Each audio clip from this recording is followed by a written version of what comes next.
Hello guys, welcome to my YouTube channel हमारी नुस्खे।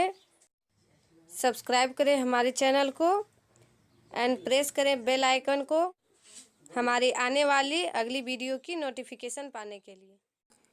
मैं स्वाति एक बार फिर से आप सबों का हमारी नुस्खे चैनल में स्वागत करती हूं।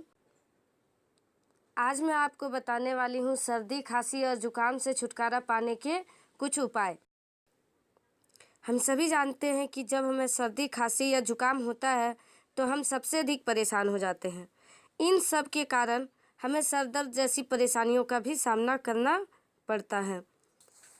सर्दी, खांसी या जुकाम होने पर हम सब इससे जल्द से जल्द ही छुटकारा पाना चाहते हैं। इसके लिए हम डॉक्टर की सलाह लेते हैं।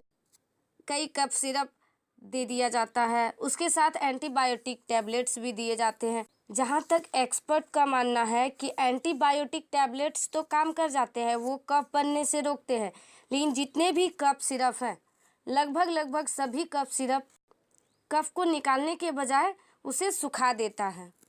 और जब ये कफ सूख जाती है तो हम समझते हैं हमें सर्दी, खांसी और जुकाम जैसी बीमारियां जो है वो छूट गई या ख़त्म हो गई है जड़ से। खांसी और जुकाम जो है ये सिर्फ और सिर्फ आपके लंग्स में कफ जमा होने के कारण ही होता है, और इसे अगर पूरी तरह से न निकाल दें तो ये कुछ दिन के बाद दोबारा आपको होने की संभावना बनी रहती है।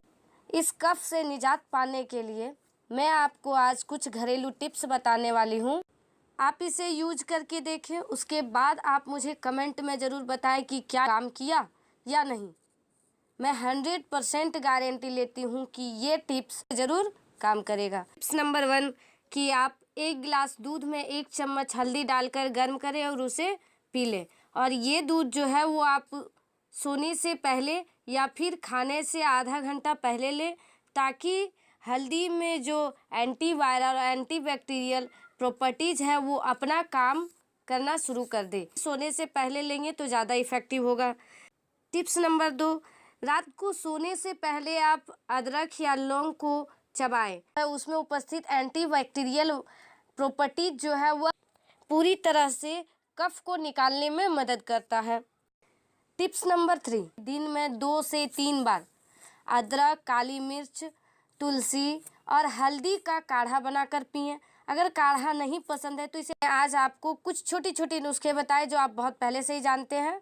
अगर मेरी ये वीडियो पसंद आई है तो इसे लाइक, शेयर करें और मेरे चैनल को सब्सक्राइब जरूर कर लें। धन्यवाद, बाय बाय।